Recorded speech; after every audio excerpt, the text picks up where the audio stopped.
आज हम लोग विद्युत धारा के तापीय प्रभाव का जो व्यवहारिक उपयोग होता है उसके विषय में पढ़ेंगे।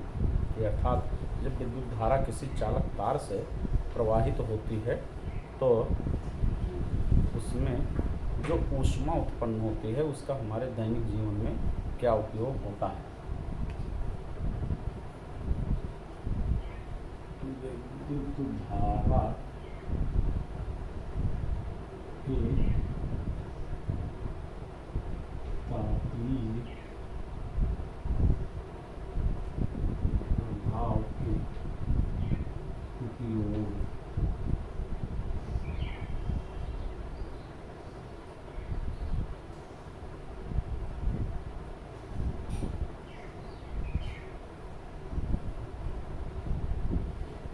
तो जैसा कि हम जानते हैं जब किसी चालक तार से विद्युत धारा प्रवाहित होती है तो वह गर्म हो जाता है और गर्म होकर के ऊष्मा उत्पन्न करता है। यह चालक के तार पर निर्भर करता है कि किस पदार्थ का वो बना हुआ है, अर्थात उसका प्रतिरोध कितना अधिक है।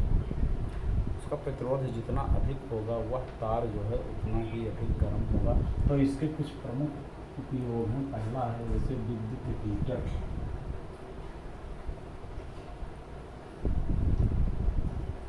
विद्युत हीटर या ऊष्मक कहते हैं।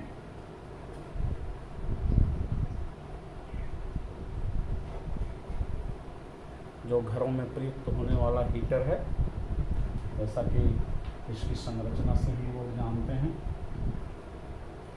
कि इसमें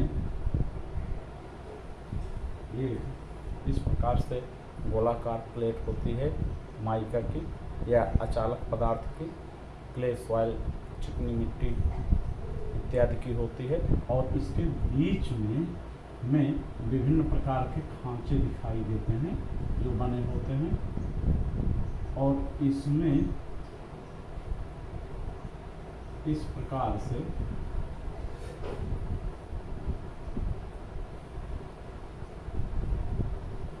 स्प्रिंग जो है लिपटी होती है।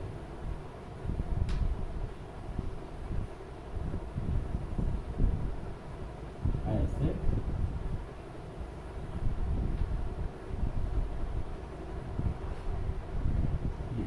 इस प्रकार से स्प्रिंग लिपटी होती है। यह इसे हम लोग हीटिंग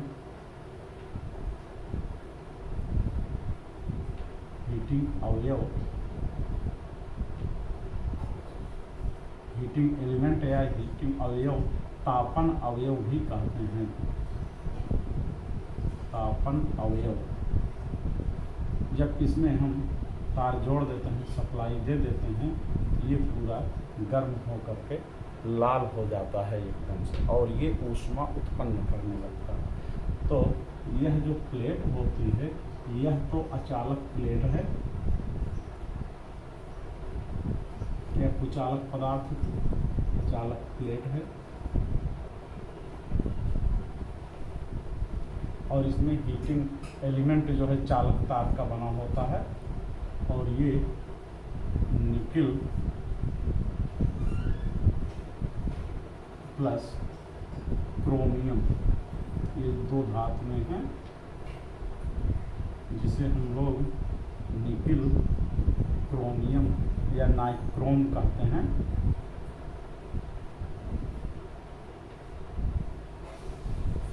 नाइक्रोम मिश्र धातु है।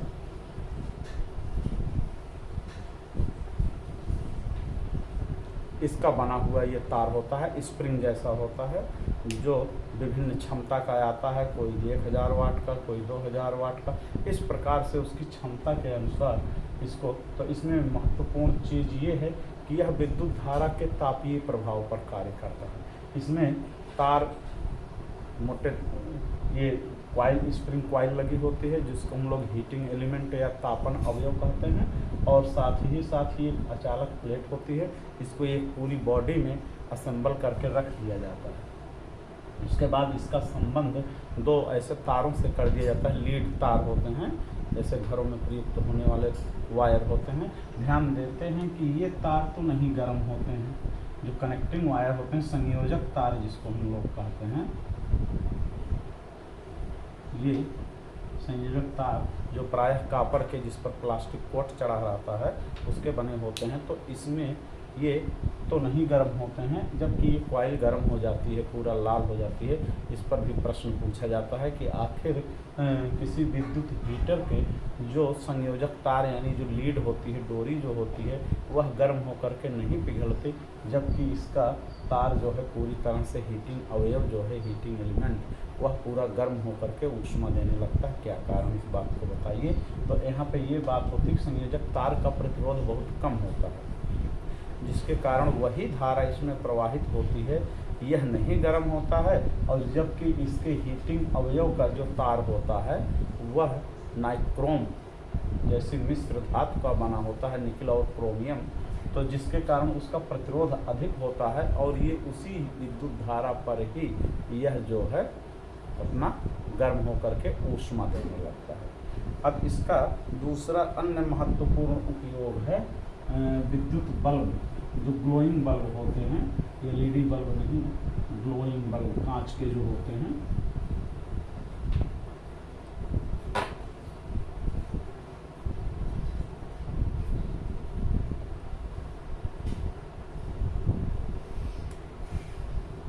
दूसरा उपयोग है विद्युत बल्ब।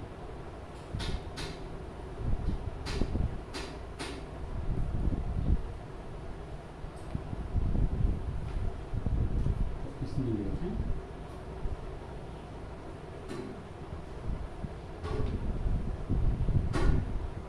इस प्रकार से कांच का एक बल्ब होता है।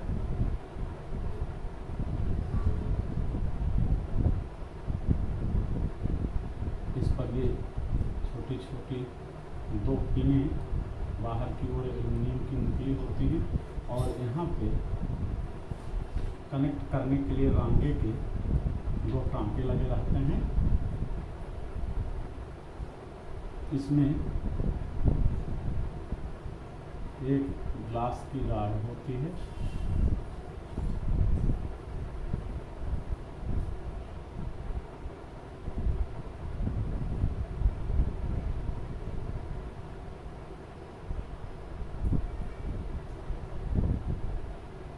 और इसी कांच की राड में से दो मोटे मोटे वायर निकले रहते हैं।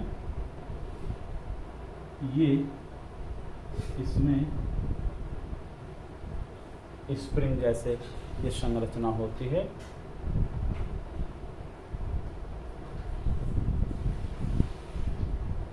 लेड के टांके, इन्हें होल्डर में फिट करके हम इसको कनेक्शन देते हैं और ये होल्डर में सेट होने के लिए एल्युमिनियम की पिनें होती हैं।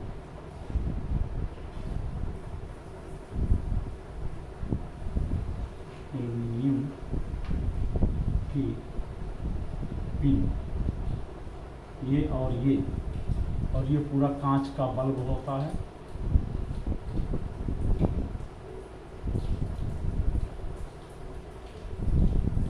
और ये कॉपर के मोटे तार होते हैं दोनों,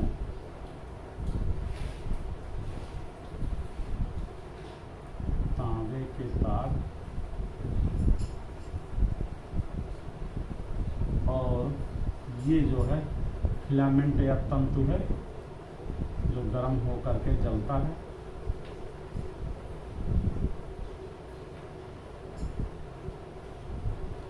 और ये सब जो होते हैं सपोर्टिंग वायर होते हैं जो उस फिलामेंट को पकड़ते हैं। अब इसके अंदर जो है आर्गन और नाइट्रोजन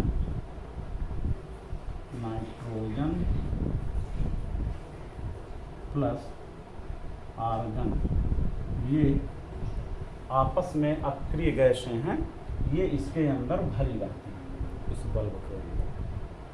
जब यहाँ से विद्युत धारा प्रवाहित की जाती है, इन तारों से होता हुआ जो ये स्प्रिंग लगी है छल्ला, जो कि टंगस्टन का होता है, टंगस्टन एक धातु है जो कि बहुत उच्च तापमान पर पिघलता है। इसका गलनांक लगभग 3580 डिग्री सेंटीग्रेड का होता है। इतने तापमान पर ये पिघलता है। तो उतना अधिक तापमान इसको नहीं दिया जाता है। कभी कभी हो जाता है जब उतना अधिक तापमान, तो ये पिघल जाता है और हम कहते हैं कि ये बल्ब जो है फ्यूज हो गया है, पिघल करके गल जाता है। तो ये स्थिति है। अब जब यहाँ से संपर्क दे दिया जाता है बल्ब के होल्डर में लगाकर, तो इन दोनों मोटे तारों के बीच से विद्युत धारा आती है और ये संपर्क इसका इस फिलामेंट से हो जाता है। और ये फिलामेंट इतना गर्म हो जाता है, इतना गर्म हो जाता है कि गर्म हो करके ये जो है ऊष्मा और प्रकाश देने लगता है और रोशनी के रूप में हमें दिखाई देता है। तो इसमें जो मुख्य चीज़ें हैं, ये फिलामेंट किसका बना होता है? टंगस्टन का बना होता है। इसके अंदर अक्रिय वातावरण पैदा किया जाता है। अगर अक्रिय वातावरण बल्ब के अंदर न पैदा किया जाए, सामान्य वायु भर दी जाए, तो यह टंगस्टन जो है जब गर्म होगा तो गर्म होकर के वायुमंडल की ऑक्सीजन के साथ क्रिया करके ये अपना ऑक्साइड बना लेगा और इस ऑक्साइड बनाने के कारण ये जल जाता है। यानी W+O2 लीड्स टू WO2 जो टंगस्टन का ऑक्साइड, टंगस्टन W प्रत्येक टंगस्टन का। तो इस प्रकार से ये गर्म होकर के ऑक्सीजन से क्रिया करके ऑक्साइड बना लेगा और बल्ब जो है तुरंत फ्यूज हो जाएगा, राख हो जाएगी उसकी स्प्रिंग गल करके।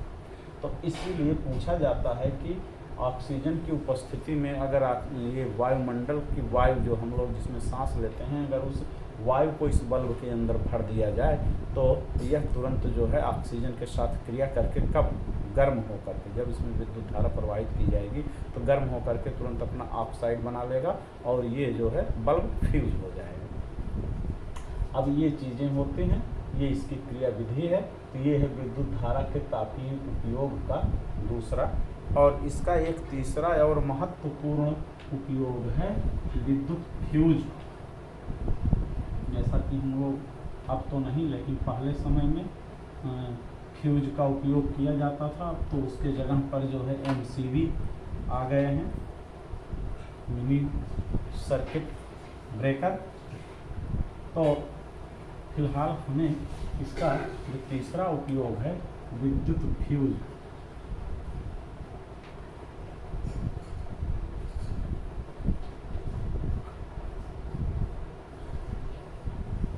इस विद्युत फ्यूज का उपयोग परिपथों को बचाने के लिए उपयोग किया जाता है। श्रेणी क्रम में लगा दिया जाता है। जैसे मान लीजिए कि ये है और ये एक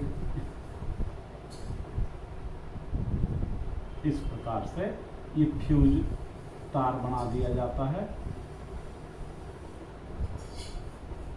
अब उसके बाद धारा लेकर के आप किसी भी चीज़ को चला सकते हैं। कि जैसे मान लीजिए आपने इससे कोई पंखा जोड़ लिया बिजली का,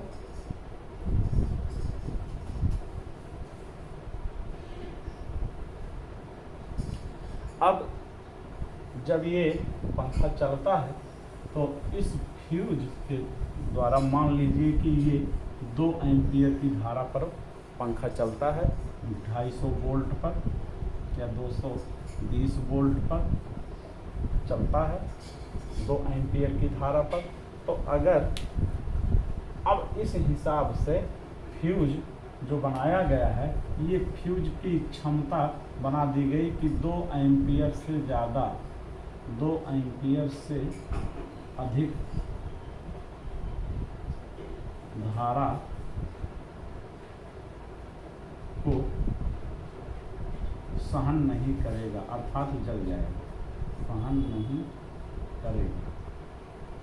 तो इसमें क्या है कि जैसे ही 2 एम्पियर से अधिक धारा इसमें, इसको इस प्रकार से इतना मोटा या पतला उपयोगिता के अनुसार बनाया जाता है कि ये अगर उससे अधिक धारा इसमें प्रवाहित होती है तो ये पिघल जाता है, ऊष्मीय प्रभाव के कारण गर्म होकर के पिघल जाता है। इसलिए इसको ऐसे धातु से बनाया जाता है कि जो प्रतिरोध अधिक हो और गलनांक कम हो।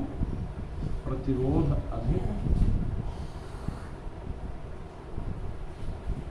प्रतिरोध अधिक और गलनांक कम। ये यानी जिस तापमान पर पिघलता है। तो इसका सबसे प्रमुख उदाहरण है कि टिन और शीशा यानी लेड की मिश्र धातु होती है, यानी Sn+Pb इसकी मिश्र धातु होती है। इसी से ये फ्यूज बनाया जाता है और इसके बनाने के बाद अब इसका निश्चित एम्पियर होता है। अगर उस एम्पियर से अधिक धारा इसमें प्रवाहित होती है तो तापीय प्रभाव के कारण ये गर्म होकर के कम गलनांक होने के कारण ये पिघल जाता है और सर्किट बीच से टूट जाता है और ये हमारा उपकरण जलने से बच जाता है। तो इस प्रकार ये तीन जो हैं उपयोग हो गए विद्युत धारा के तापीय प्रभाव का, जिन्हें हम अपने दैनिक जीवन में उपयोग करते हैं। और एक होता है, चौथा है इलेक्ट्रिक प्रेस। इलेक्ट्रिक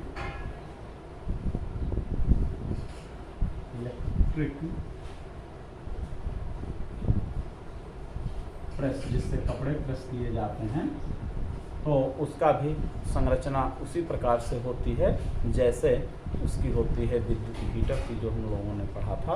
तो ठीक उसमें भी नाइक्रोम की, निकल क्रोमियम की एक कॉइल होती है मिश्र धातु की, और उसमें जब विद्युत धारा प्रवाहित की जाती है तो उससे संबंधित एक प्लेट लगी होती है जो उसके तापीय प्रभाव से गर्म होकर के ऊष्मा देने लगती है और हम अपने कपड़ों को प्रेस करते हैं। तो इन सब का डिटेल हम लोगों ने पढ़ा कि विद्युत धारा के तापीय प्रभाव का क्या दैनिक जीवन में उपयोग है।